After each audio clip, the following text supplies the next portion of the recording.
Bien, ya iniciamos. El doctor Francisco, tenemos preguntas.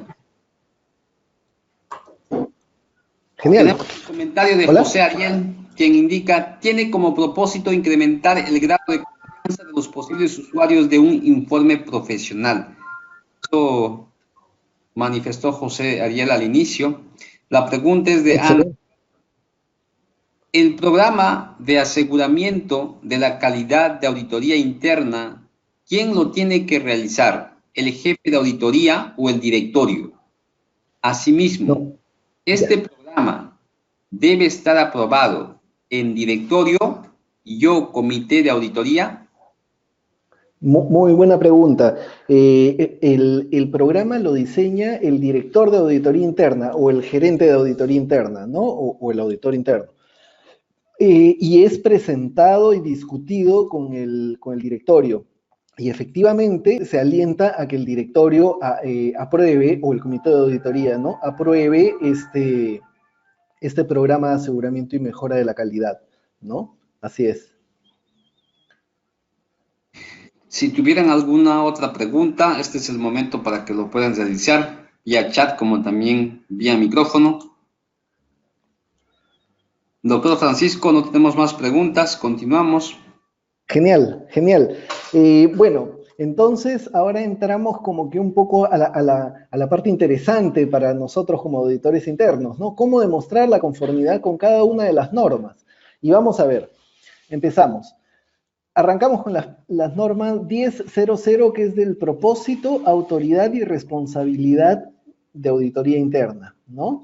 Recordemos que esta norma nos habla acerca del propósito, autoridad y responsabilidad que deben estar documentadas en un estatuto de auditoría interna, ¿no? Y que este estatuto tiene que haber sido presentado y discutido con el directorio y que tiene que haber sido aprobado por el directorio, ¿no? Para que sea un documento suficientemente sólido, fuerte y empoderado, ¿no? Y que empodere a la auditoría interna y diga cuáles son sus atributos, ¿no? Y que establezca que la función de auditoría interna se rige por el marco profesional del Instituto de Auditores Internos, ¿no? Entonces, en línea con eso, la forma en que el área de auditoría interna puede demostrar la conformidad con las normas es, primero, con actas de reuniones con el directorio, ¿no? Consejo o directorio, ¿no? El estatuto en sí, el documento en sí, ¿no? Evidencia que esto se da, ¿no? Y las actas y sesiones del directorio donde se aprueba este estatuto, ¿no? Con esto podemos demostrar la conformidad con esta norma. Luego vamos a la norma 1010, que nos habla del reconocimiento de los elementos obligatorios en el Estatuto de Auditoría Interna, ¿no? Y lo demostramos en el mismo estatuto, ¿no? El cual debe incluir expresamente, ¿no? Que se reconoce la definición de auditoría interna, el código de ética y las normas de auditoría, ¿no? Y bueno, lógicamente también las actas de reuniones con el consejo y con el directorio, y no olvidemos que este estatuto pues tiene que estar aprobado y tiene que quedar en actas la aprobación del estatuto por parte del directorio, ¿no? Muy bien. Luego tenemos las normas 1100, que nos hablan de independencia y objetividad, ¿no?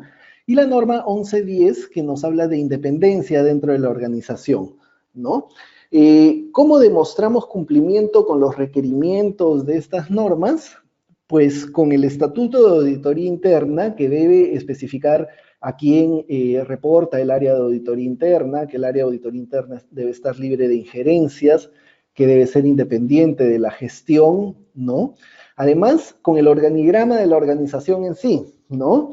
La organización va a tener un organigrama que converse con este estatuto y en el cual se vea a quién reporta el área de auditoría interna, que como hemos visto tiene que reportar al directorio, ¿no? No es, de acuerdo con las normas de auditoría interna, el área de auditoría interna no puede reportar a un área de línea, ¿no? O a otra función de aseguramiento dentro de la organización, ¿no? Si se tiene un Manual de Políticas de Auditoría Interna, que incluye las políticas sobre independencia, sobre objetividad y resolución de conflictos de interés, ¿no? Esto es bien interesante porque si bien el estatuto nos da los lineamientos y el empoderamiento del área de auditoría interna y sus características y el alineamiento con el marco del Instituto de Auditores Internos, también es recomendable que en el manual de políticas y procedimientos de auditoría interna, si es que se tiene como tal compilado en un documento, ¿no? O en el conjunto de documentos de políticas, procedimientos específicos, ¿no? Existan políticas que hablen sobre la independencia de los auditores, sobre la objetividad de los auditores y sobre la forma de resolución de conflictos de interés, ¿no? Otra forma de demostrar, vamos viendo desde lo más simple hasta lo más sólido, ¿no? Cada vez, conforme vamos agarrando más práctica y más experiencia en nuestro programa de aseguramiento y mejora de la calidad, vamos a ir viendo cómo hacemos más sólido la documentación o la validación de conformidad con las normas.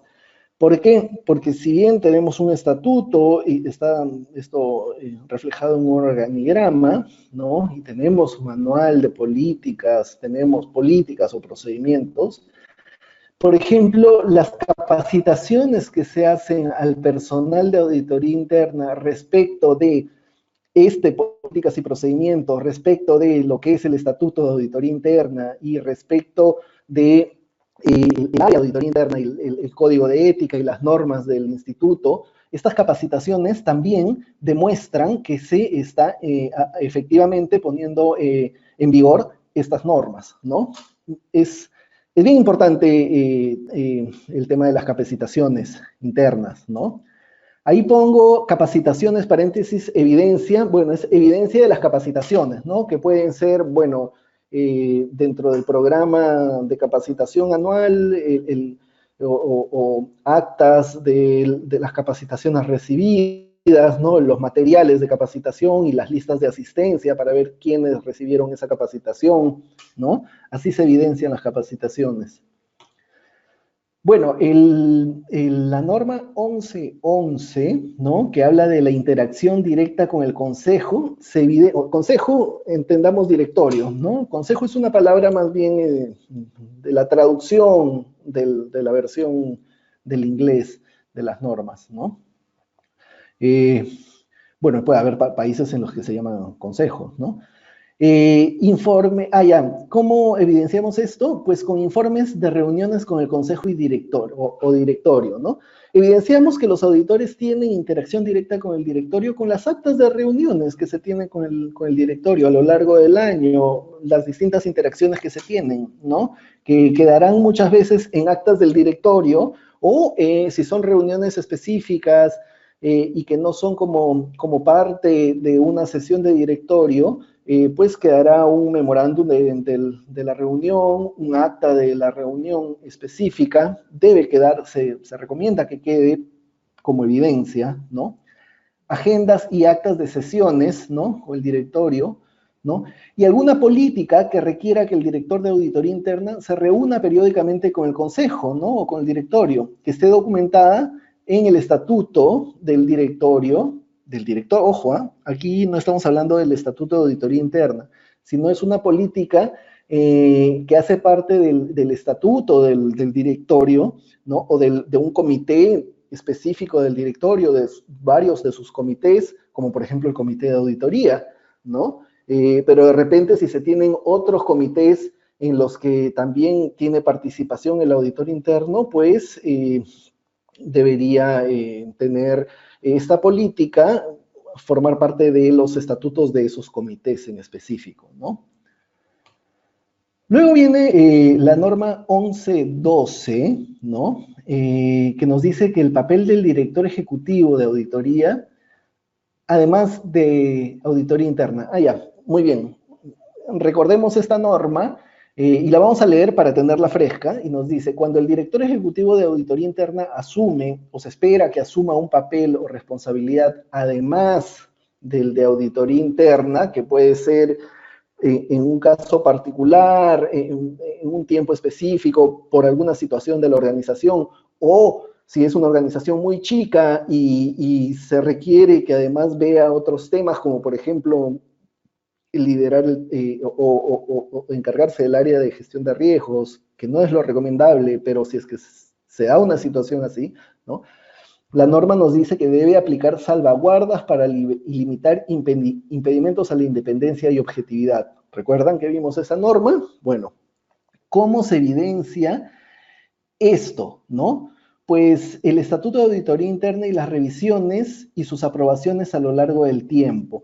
Si es que estas situaciones se dan, entonces deberá incluirse salvaguardas específicas que harán que se incluirán en el Estatuto de Auditoría Interna, ¿no? Entonces, a lo largo del tiempo, si se dan estas situaciones, se revisará el Estatuto de Auditoría Interna, se incluirán estas salvaguardas, se discutirá esto con el directorio y el directorio aprobará esta nueva versión del Estatuto de Auditoría Interna, ¿no? A eso se refiere el estatuto, sus revisiones y las aprobaciones de estas revisiones, ¿no?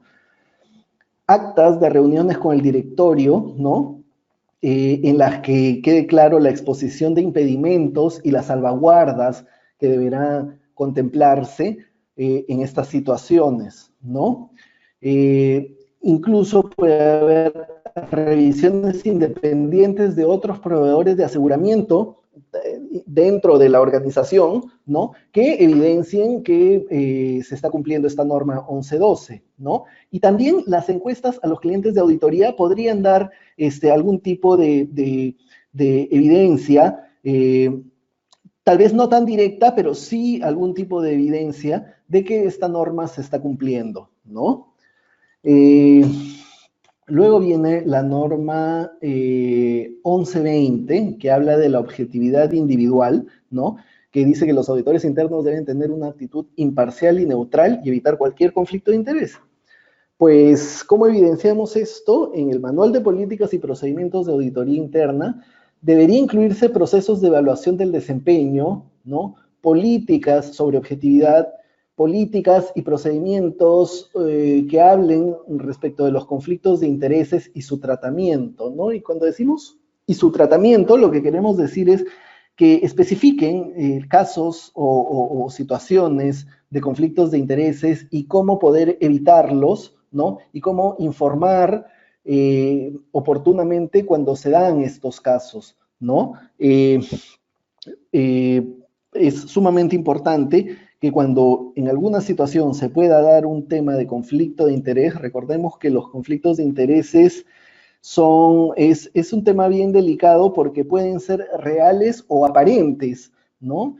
Un conflicto de interés de por sí no mella la objetividad del auditor o su independencia, ¿no? Pero porque es una condición de la persona, pero podría afectar la percepción que se tiene o podría simplemente minar la percepción que se tiene respecto de su objetividad. Entonces, esto se debe informar oportunamente para poder realizar algún cambio, ¿no? De repente en la asignación de una persona específica, en un trabajo específico, ¿no?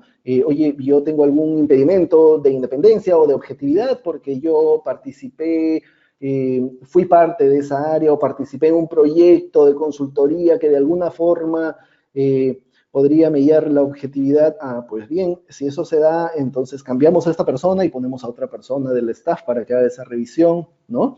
Entonces, eso debe estar documentado en cómo hacer eso en políticas y procedimientos compilados, ¿no? En el Manual de Políticas y Procedimientos.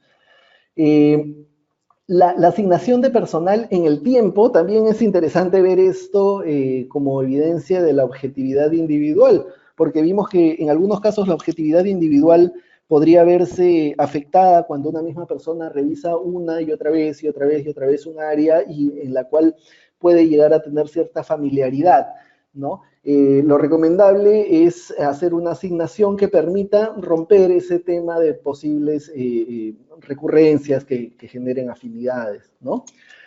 Y también existe como un elemento o como un elemento habilitador, ¿no? O un mecanismo formularios de declaraciones de no conflictos de interés, ¿no? Para situaciones específicas o para cada uno de los trabajos de auditoría, ¿no? Dependiendo el tamaño y la naturaleza de los trabajos que se realizan en el área de auditoría, ¿no? Muy bien, la norma 1130 que nos habla de impedimentos a la independencia u objetividad que podrían tener un auditor interno, ¿no?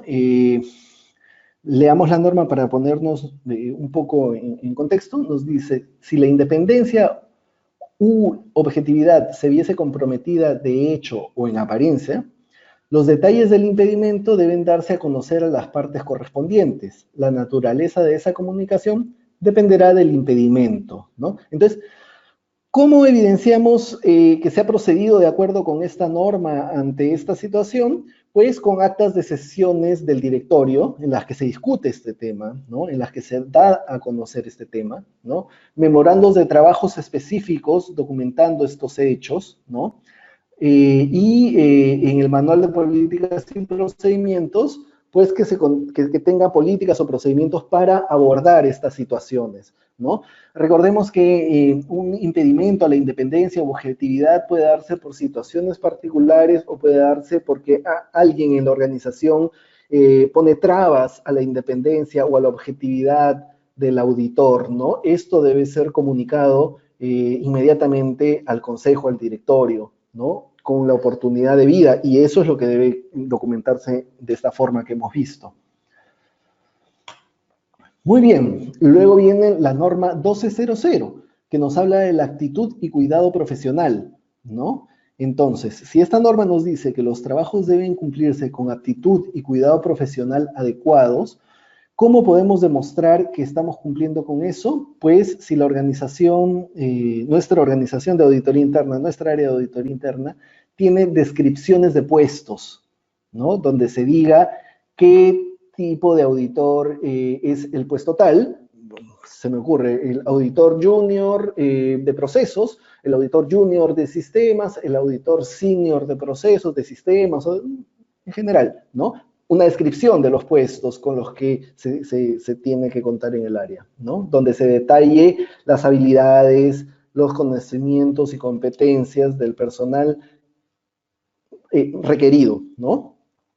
Luego, las evaluaciones de competencias a los auditores internos para su incorporación, en el momento de su incorporación, como parte del file o expediente del personal, ¿no? Presupuestos de auditoría interna con requerimiento de personal y sus calificaciones, ¿no? Y de qué calidad o cualificaciones de personal, ¿no? Presupuestos de personal que incluyan qué tipo de cualificaciones requieren. Los expedientes del personal de auditoría interna, ¿no? Declaraciones de conocimiento y adhesión al código de ética firmados por los auditores internos. Esto es importante, ¿no? Que muchas veces que lo ideal es que estas declaraciones de conocimiento y adhesión al código de ética, bueno, lógicamente estén firmadas, que sea un documento firmado, ya sea físico o electrónico, ¿no? Y que se den con una cierta periodicidad y con oportunidad de una capacitación o recapacitación respecto del código de ética, ¿no? Es importantísimo esto, ¿no? Luego, procesos de evaluación del desempeño y crecimiento profesional, ¿no? Que existan estos procesos de evaluación y desempeño del personal, ¿no?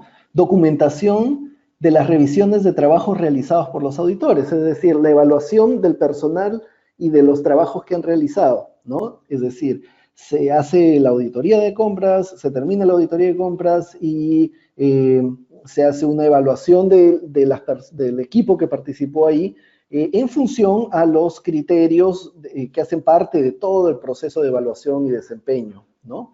Y también encuestas a clientes de auditoría interna, ¿no? Esto de encuestas a clientes de auditoría interna, de repente puede confundir con lo que vimos en las revisiones internas periódicas y en las revisiones externas, ¿no? No estamos hablando de ese tipo de encuestas, sino de las encuestas que se hacen a los clientes de auditoría, a las áreas auditadas, ¿no? Y también al directorio respecto de, al finalizar cada trabajo de auditoría, ¿no? Estas encuestas que dijimos que recogían el feedback del auditado respecto de la capacidad, habilidades, ¿no? Habilidades técnicas como habilidades, las que se llaman habilidades suaves o soft, habilidades de los auditores, ¿no? Porque todo esto nos van dando una retroalimentación respecto del staff de auditoría y nos da luces de por dónde ayudar al personal en su crecimiento, tanto en temas técnicos como en los distintos tipos de habilidades, ¿no? Estos son formas y mecanismos que debe contemplar el área de auditoría interna para dar cumplimiento con esta norma, ¿no? Luego viene la norma 1210, que es aptitud, ¿no? Que nos habla de reunir los conocimientos y aptitudes y otras competencias. Bueno, pues en los planes de auditoría interna deben detallar los requerimientos de recursos, ¿no? ¿Cómo podemos evidenciar esta norma, en otras palabras? Con los planes de auditoría interna, en los cuales se detalle para cada trabajo que se va a hacer, qué tipo de recursos, qué habilidades especiales se requieren del personal para realizar cada uno de estos trabajos, ¿no? Staff de auditoría interna en sí, ¿no? Y de ser posible, es interesante poder tener un inventario de los conocimientos, habilidades y competencias del personal del staff de auditoría interna, ¿no? Muy bien. Luego viene la norma 1220, que nos habla del cuidado profesional. Y nos dice que los auditores internos deben cumplir su trabajo con el cuidado y la aptitud que se esperan de un auditor interno razonablemente prudente y competente, ¿no? Muy bien, esto también se evidencia con los mismos planes de auditoría, ¿no? Con los programas de trabajo, los papeles de trabajo y las evaluaciones de desempeño y crecimiento. ¿Y por qué metemos aquí el tema de programas de trabajo y papeles de trabajo? Porque son los papeles y documentos donde se va a ir evidenciando, ¿no?, que el auditor interno de todo nivel, principalmente del nivel directivo, ¿no?, el director de auditoría interna, ¿no?, los gerentes de auditoría interna, el plan de auditoría interna va a reflejar si efectivamente se ha realizado un trabajo para llegar a ese plan de auditoría interna realizado con cuidado y aptitud, ¿no? Si los programas de trabajo son sólidos y reflejan haber hecho un trabajo en el que se aplica el cuidado profesional, ¿no? En los papeles de trabajo, si los auditores que ya están, por decir, en la cancha, que están en el trabajo de campo, han realizado los trabajos siguiendo el programa de auditoría y aplicando un adecuado cuidado profesional.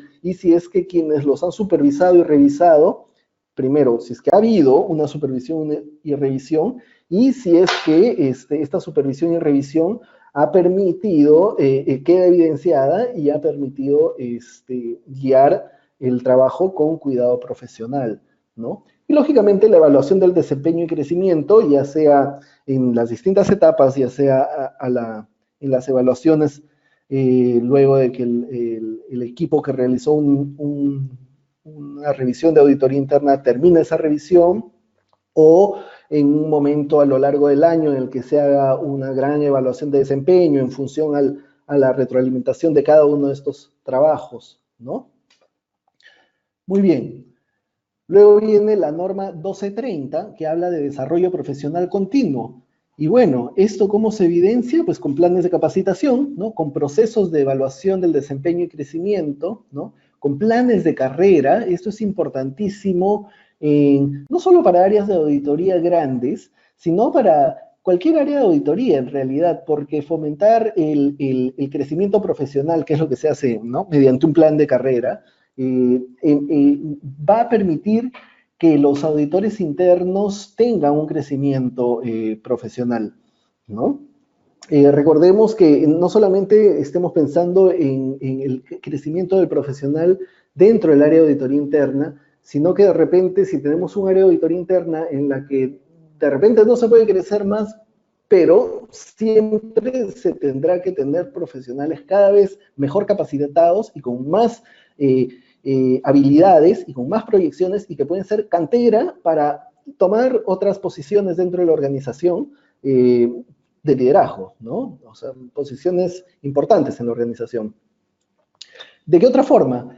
Si los auditores internos tienen pertenencia y participación activa en organizaciones profesionales, ¿no? Como dijimos, por ejemplo, en el Instituto de Auditores Internos, en ISACA, en otras organizaciones, ¿no? En colegios profesionales, ¿no? Pertenencia y participación activa en estas organizaciones y formación continua, ¿no? Si es que hay evidencia de que hay una formación continua. Así se evidencia el cumplimiento con esta norma. Luego estas han sido las normas de atributos, ¿no? Y luego vienen las normas que hablan en sí del programa de aseguramiento y mejora de la calidad. Y bueno, estas también se tiene que hacer una demostración de conformidad con esta norma específica. La norma 1300 nos habla del programa de aseguramiento y mejora de la calidad. Pues, ¿cómo se va a evidenciar que estamos de acuerdo con esta norma? Con el plan en sí, ¿no? Con el programa de aseguramiento y mejora de la calidad en sí, ¿no? Y la ejecución y resultados de los mismos, ¿no? Eso es lógico. Luego vienen las normas 1310, que nos habla de los requisitos del programa de aseguramiento y mejora de la calidad, de las evaluaciones internas y de las evaluaciones externas, ¿no? ¿Cómo vamos a demostrar cumplimiento con esto? Bueno, con los informes, ¿no? El trabajo en sí y los informes de las revisiones, ¿no?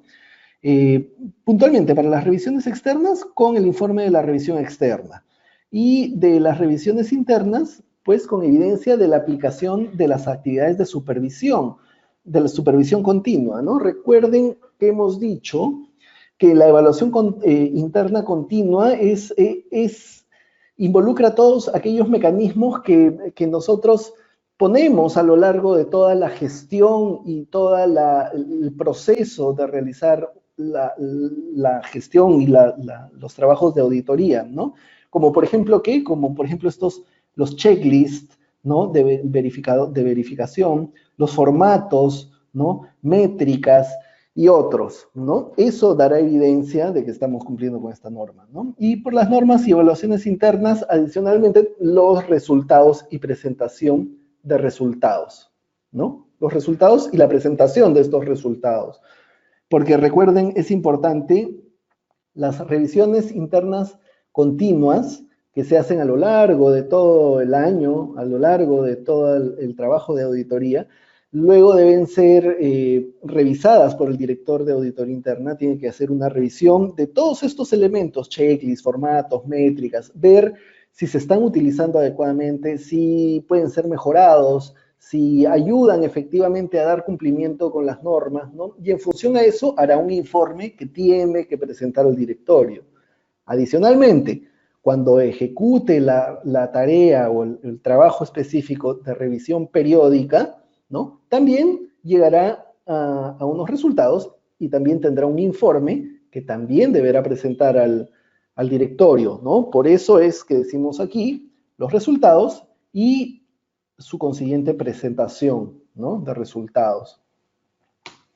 Muy bien, luego nos dice la norma 1320, informe sobre el programa de aseguramiento y mejora de la calidad. ¿Cómo demostramos cumplimiento con esto? Pues con los informes en sí, que cumplan con lo que dice la norma, ¿no?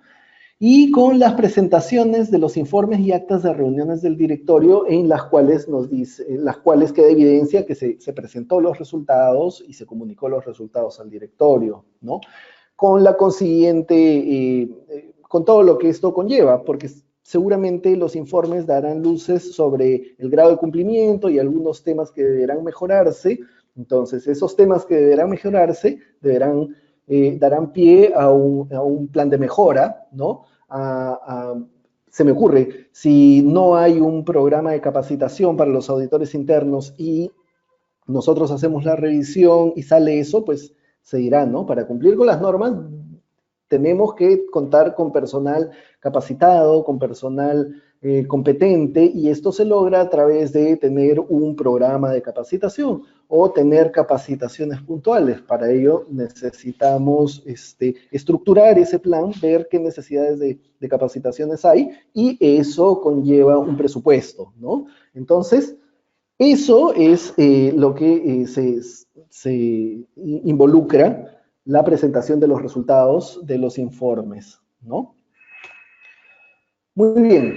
La norma 1321 en realidad nos dice utilización de la frasecita cumple con las normas internacionales para el ejercicio profesional de la auditoría interna. ¿Cómo demostramos conformidad con estas normas? Con esta norma nos dice que únicamente se puede utilizar esta frase si es que los resultados del programa de aseguramiento y mejora de la calidad lo respaldan, ¿no? Lógicamente, si no tenemos un programa de aseguramiento y mejora de la calidad, no vamos a poder decir esto. Si tenemos un programa de aseguramiento y mejora de la calidad y de repente, que muy probablemente puede suceder en los primeros años, las primeras veces que implementemos este programa de aseguramiento y mejora, los resultados nos dicen que cumplimos muy parcialmente o no cumplimos con las normas, pues no podremos utilizar esta frase en nuestros informes de auditoría, ¿no? Bueno, y esto se demuestra con los informes de resultados, ¿no? De las revisiones internas y externas, y con el estatuto y manual de políticas y procedimientos que deberán contemplar esto, ¿no?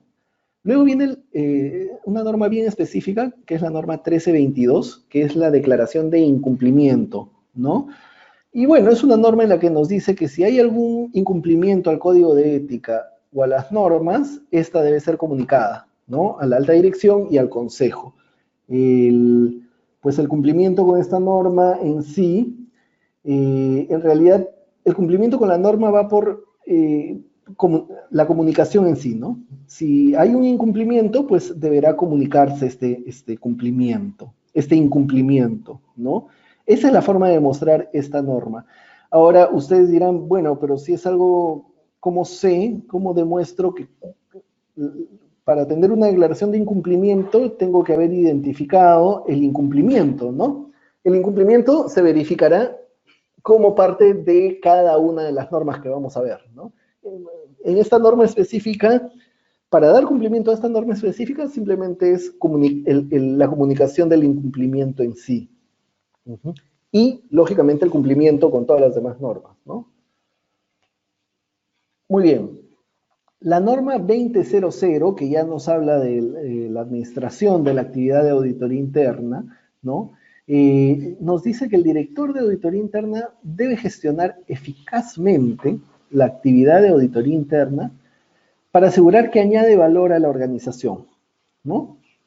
Muy bien. ¿Cómo demostramos este cumplimiento, ¿no? De que se está gestionando eficazmente la actividad de auditoría interna? Pues recordemos que gestionar la actividad eficazmente, la actividad de auditoría interna, lo que nos dice, nos aclara la norma en su interpretación, es que un área de auditoría interna es gestionada adecuadamente cuando responde a los objetivos estratégicos de la organización, ¿no? Cuando responde adecuadamente a dar un adecuado soporte al logro de los objetivos estratégicos de la organización, cuando puede identificar los riesgos emergentes y relevantes que realmente le van a mover la aguja a la organización, ¿no? Y cuando agrega valor a la organización, ¿no? Es decir, se gestiona los recursos de personal, de tiempo, ¿no? De conocimiento, ¿no? Adecuadamente cuando se organiza todo el trabajo para dar atención finalmente a eso, ¿no? A lograr la misión de auditoría interna, por decirlo. Entonces, ¿cómo evidenciamos esto? Que podría parecer un poco etéreo, un poco en el aire. Pues con el resultado de encuestas a clientes, ¿no? Como parte del proceso de auditoría interna, porque ahí nos dirán tanto los usuarios de alto nivel, como el directorio, la alta dirección, como los usuarios propios de las áreas auditadas, nos darán su feedback y el directorio y la alta dirección nos dirán, efectivamente, sus revisiones son revisiones que agregan valor, que nos ayudan a gestionar los riesgos y los temas que de repente no estamos viendo, ¿no? Y por otro lado, el feedback de quienes están directamente en el tema auditado nos darán un feedback respecto de que las auditorías se realizan o no de manera adecuada, con adecuado conocimiento del tema y de lo que involucra el tema auditado, ¿no? Por eso es importante estas que se hacen, ¿no? En este caso, para demostrar la conformidad con la norma 2000. Resultados de retroalimentaciones, de otro tipo de retroalimentaciones posibles del consejo, directorio, gerencia u otros, ¿no? Esto viene con evidenciar todo el tipo de retroalimentación o feedback recibido, solicitado y recibido por auditoría interna, ¿no? También se evidencia el análisis de las estrategias, objetivos y riesgos de la organización para aterrizarlos en los planes de auditoría. Y esto es interesante, ¿no? Esto, cuando se tiene un plan de auditoría, no solamente evidenciemos pues, el plan en sí, sino tenemos que guardar evidencia de qué es todo lo que hemos analizado, todas las reuniones que hemos tenido, ¿no? Todos los documentos que hemos analizado para poder llegar a ese plan de auditoría, ¿no? Porque toda esta documentación que hemos utilizado dará evidencia de que conocemos las estrategias del negocio, conocemos sus objetivos, ¿no? Estamos enterados del contexto en el que se desarrolla, ¿no? Y tenemos una visión respecto de los riesgos de la organización, ¿no? Muy bien. Luego viene la norma 2010 sobre planificación, ¿no? Y nos dice que el director ejecutivo de auditoría debe establecer un plan basado en los riesgos, a fin de determinar las prioridades de la actividad de auditoría interna, ¿no? Dichos planes deben ser consistentes con las metas de la organización, ¿no? Muy bien. Entonces, esto está muy en línea con lo que acabamos de ver, ¿no? Se debe evidenciar el análisis, como hemos visto, de las estrategias, objetivos y riesgos de la organización, ¿no? Para aterrizarlos en nuestros planes de auditoría. Otra evidencia es el plan de auditoría en sí, ¿no? Y otra evidencia son las actas de sesiones con el directorio, ¿no? O memorandos de reuniones con las gerencias o áreas para la planificación del trabajo de auditoría interna, ¿no? Que es básicamente lo que ya hemos visto. Muy bien, la norma 2020, que nos habla ya de la comunicación y aprobación de la planificación, nos dice que el director ejecutivo de auditoría debe comunicar los planes y requerimientos de recursos de la actividad de auditoría interna, incluyendo los cambios provisionales significativos a la alta dirección y al consejo para la adecuada revisión y aprobación, ¿no? El director ejecutivo de auditoría también debe comunicar el impacto que cualquier limitación de recursos puede tener, ¿no? Muy bien, básicamente es la comunicación del plan de auditoría, que es resultado de todo el trabajo previo que hemos visto que debe estar documentado y que sirve para documentar y demostrar la conformidad con las normas de planificación, ¿no? Y comunicación de este plan y de las modificaciones del plan que podrían darse, porque recordemos que el plan no es una camisa de fuerza, ¿no? Y que precisamente el mundo siendo tan dinámico hoy por hoy, pueden a lo largo del año, del tiempo de nuestro plan, surgir temas relevantes, emergentes, que realmente nos puedan mover la aguja del negocio y que tenemos que modificar nuestro plan. Eso también tiene que ser aprobado, comunicado y aprobado. Entonces, ¿cómo evidenciamos el cumplimiento con esta norma? Lógicamente, con las sesiones del directorio en las que se aprueba el plan o sus modificaciones, ¿no? Y material de las presentaciones de ese plan, ¿no? De las presentaciones que se hacen en la exposición del plan, cuando se va a aprobar, o en reuniones previas en las que se hacen exposiciones previas del plan, ¿no? Esa es la forma de documentar la conformidad con las normas. Muy bien, luego viene la norma 2030, y la norma 2030 nos habla de la administración de recursos, ¿no? Que es un tema fundamental en cuanto a la gestión del área de la función de auditoría interna, ¿no? La administración de recursos es fundamental porque el área auditoría interna, su principal recurso son las personas, ¿no? Y el conocimiento de estas personas. Entonces, nos dice que el director ejecutivo de auditoría debe asegurar que los recursos de auditoría interna sean apropiados, suficientes y eficazmente asignados para cumplir con el plan aprobado. Muy bien, y entonces en línea con eso, ¿cómo demostramos conformidad con esta norma?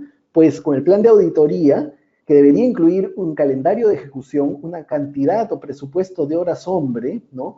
Una necesidad de conocimientos o especificación de qué conocimientos y habilidades y capacidades específicas se requieren para dar cumplimiento con este plan de auditoría interna, ¿no? Luego, el seguimiento y comparación de horas hombre reales versus horas hombre presupuestadas, ¿no? Eso es importante porque tenemos un plan al que llegamos luego de todo un análisis y en la ejecución del plan a lo largo del año, pues debemos ir midiendo qué tan bien lo planificamos. A lo largo del año contamos con todos los recursos que habíamos requerido. ¿Se requirieron esos recursos o se requirió más recursos? ¿O surgió algún tema por el cual necesitamos algún otro recurso? Y todo eso se irá midiendo si realizamos un seguimiento, ¿no? Y una comparación de las horas reales versus las horas presupuestadas. Esa es una herramienta, un mecanismo muy potente para la administración de los recursos y para dar cumplimiento o demostrar conformidad, ¿no? con esta norma de administración de recursos. Y encuestas finales de los trabajos de auditoría, lógicamente, porque estos feedbacks, como ya vimos, nos dan mucha información que nos permiten ajustar los temas que están flojos en nuestra gestión de auditoría interna y en nuestra ejecución de trabajos de auditoría interna, ¿no? Muy bien. Luego viene la norma 2040, ¿no? Que como parte de la gestión del área o de la función de auditoría interna nos dice que tenemos que tener políticas y procedimientos, ¿no? Establecer políticas y procedimientos para guiar la actividad de auditoría interna. Pues bien, ¿cómo demostramos cumplimiento con ello? Pues con políticas y procedimientos, con las políticas y los procedimientos en sí, ¿no es cierto? Ya sea que están compilados en manuales, ¿no? O ya sea que son documentos o serie de documentos específicos que se manejan en el área, ¿no? Pero que se manejan en el área, que se conocen, que están actualizados y que son accesibles, ¿no? Eso lo tenemos que tener bien claro, no vayamos a caer en el error de decir, bueno, mira, hay una norma específica que habla de políticas y procedimientos, y de hecho hay muchísimas normas que se remiten a tener políticas y procedimientos específicos para algunos temas, ¿no? Bueno, pues documento un manual de políticas y procedimientos, lo imprimo, de repente lo doy, lo presento para aprobación del directorio y lo meto en mi cajón. Nunca lo comuniqué o de repente lo comuniqué una vez y ahí quedó. Estos documentos tienen que ser documentos vivos que realmente sean los documentos de consulta diarios de los auditores internos, ¿no? Deben ser documentos que son conocidos y reforzados en las capacitaciones, que deben estar fácilmente asequibles a cada uno de los miembros del equipo de auditoría interna, ya sea a través de una intranet, ya sea a través de un enlace web, ya sea a través de versiones físicas que se le entrega periódicamente a las personas, ¿no? La capacitación y la accesibilidad y la vigencia, ¿no?, de estos procedimientos es importantísimo. Si ustedes, en el momento cuando se haga una revisión interna, ¿no?, y sobre todo cuando se haga una revisión externa de la calidad, lo que van a revisar es no solamente que exista un documento que dice, sí, mira, manual de políticas y procedimientos, sino que ese manual de políticas y procedimientos esté vigente, ¿no? Esté actualizado, ¿no? haya sido revisado. Bueno, de repente este manual viene del año 2010 y nunca fue actualizado, nunca ha habido una modificación, y eso va a ser observado, ¿no? lo conoce el personal, ¿no? Cuando se hacen las entrevistas al personal, cuando hay las revisiones externas y se revisa, se entrevista al personal, se le va a hacer seguramente mención a, oye, ¿conoces los procedimientos? ¿Qué procedimientos son? ¿Cómo son? ¿Dónde los tienes? A ver, muéstrame, ¿cómo los consultas? ¿No? Entonces, nada de lo que se ve aquí en esta sesión que tiene que ver en el cómo demostrar conformidad con las normas, nada de eso son documentos muertos o documentos que quedan en el papel, ¿no? Eso es muy importante tenerlo en cuenta. Muy bien, y como vemos, evidencia de comunicación, difusión y capacitación en estos documentos, ¿no? Esto es importante. Muy bien, luego viene la norma específica 2050 que nos habla de coordinación y confianza. Recordemos un poquito esta norma. Nos dice que esta norma está referida a la comunicación y confianza que el área de auditoría interna, el director de auditoría interna, realiza con otras funciones de aseguramiento, tanto internas como externas, para hacer un trabajo más eficiente, ¿no? La norma lo que nos dice es, el director ejecutivo de auditoría debería compartir información, coordinar actividades y considerar la posibilidad de confiar en el trabajo de otros proveedores internos y externos de aseguramiento y consultoría para asegurar una cobertura adecuada y minimizar la duplicación de esfuerzos, ¿no? ¿Ya recordaron esta norma? Bueno, pues, ¿cómo se da cumplimiento a esta norma? ¿Cómo se evidencia conformidad con esta norma? ¿No? Si es que se da. Y cómo evidencio, bueno, si es que se da, básicamente, ¿no? Si es que no se da, pues podría haber de repente, alguna recomendación de considerar realizar esto, ¿no? Pero básicamente, si es que se da esto, ¿cómo se evidencia que se cumple con la norma, ¿no? Pues con comunicaciones con los distintos roles y responsabilidades de aseguramiento que hace el director de auditoría interna. Es decir, el auditor de auditoría interna, si va a realizar coordinaciones, ¿no? Y posibilidades de confiar en trabajo de otros proveedores externos, tiene que haber comunicaciones que evidencien el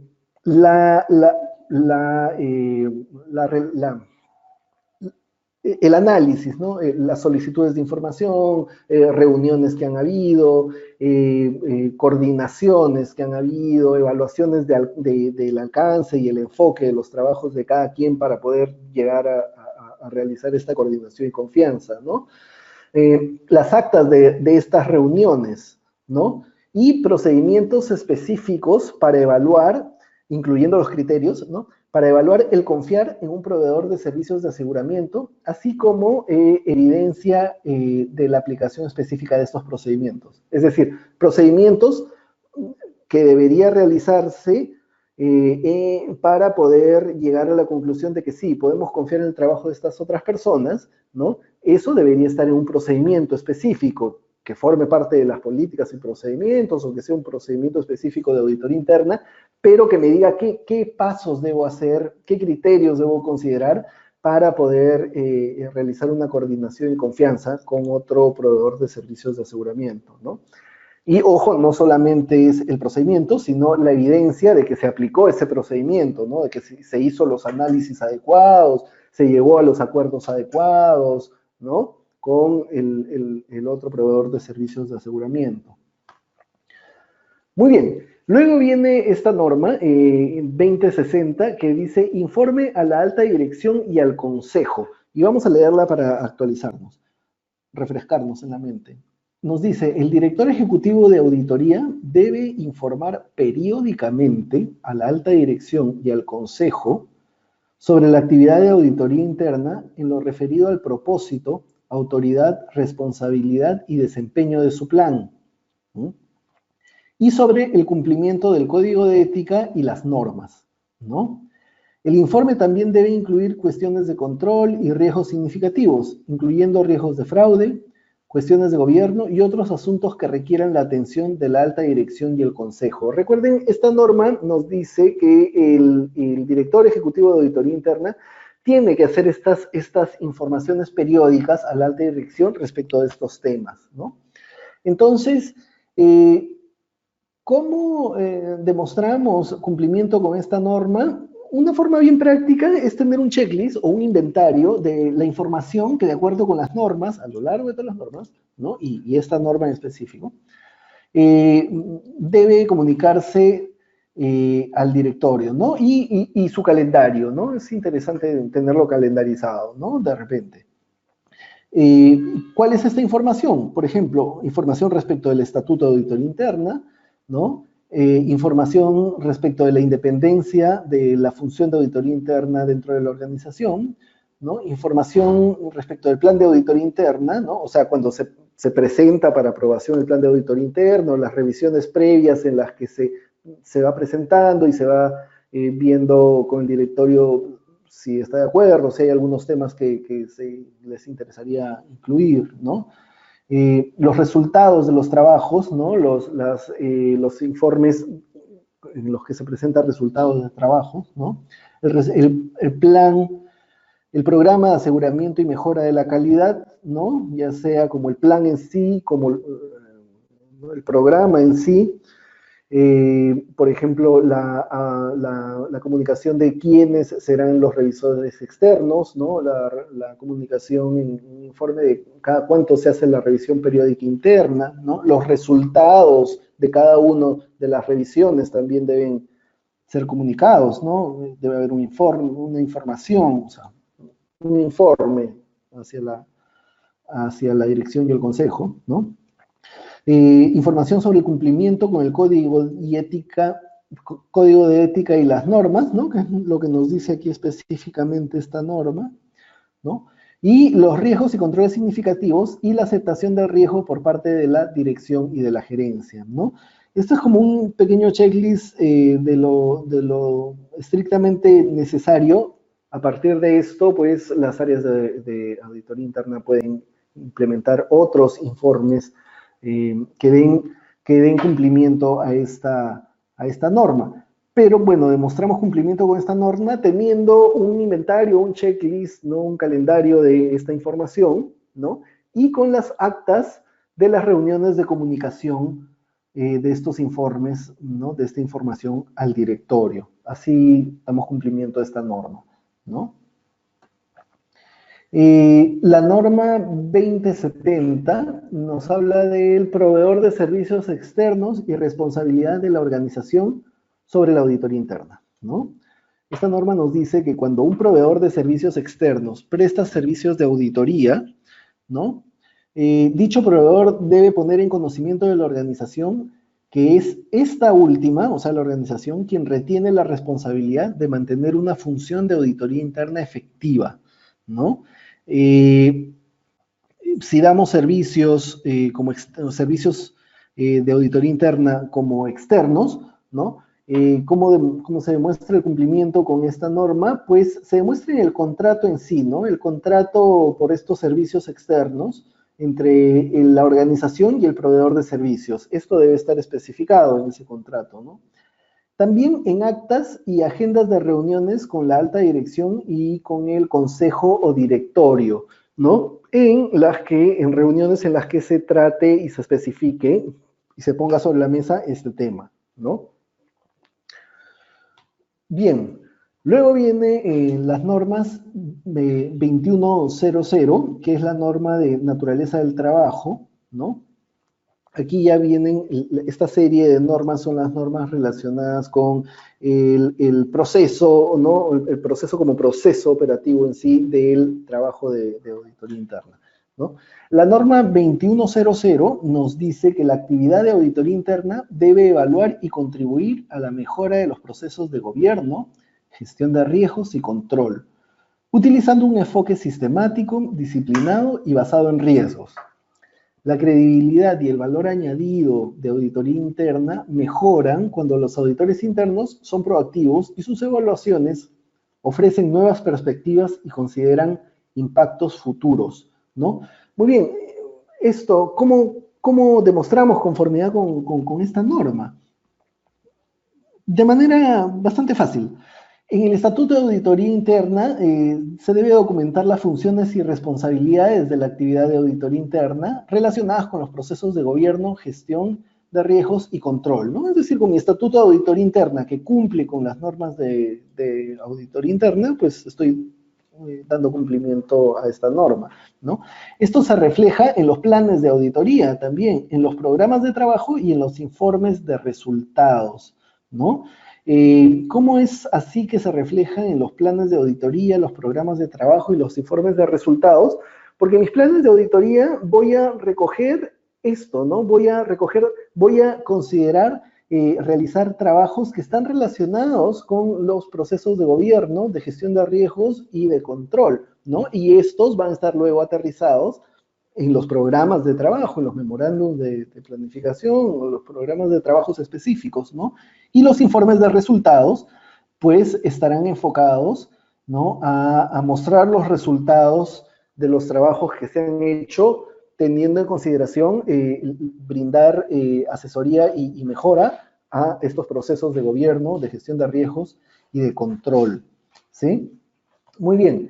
La norma 2110 es específica respecto de lo que es el proceso de gobierno, ¿no? Y nos dice que la actividad de auditoría interna debe evaluar y hacer las recomendaciones apropiadas para mejorar los procesos de gobierno de la organización de los procesos de gobierno de la organización que son para tomar decisiones estratégicas y operativas, supervisar el control y la gestión de riesgos, promover la ética y los valores apropiados dentro de la organización, asegurar la gestión y responsabilidad eficaces en el desempeño de la organización, comunicar la información de riesgos y control a las áreas adecuadas de la organización, ¿no? Coordinar las actividades y la información de comunicación entre el Consejo de Administración, o sea, el Consejo, el directorio, los auditores internos y externos y otros proveedores de aseguramiento y la dirección. Recordemos que el proceso de gobierno es ejercido por el directorio, ¿no? Y es quien da las pautas específicas, las pautas generales de cómo se va a gobernar, cómo se va a dirigir la organización, ¿no?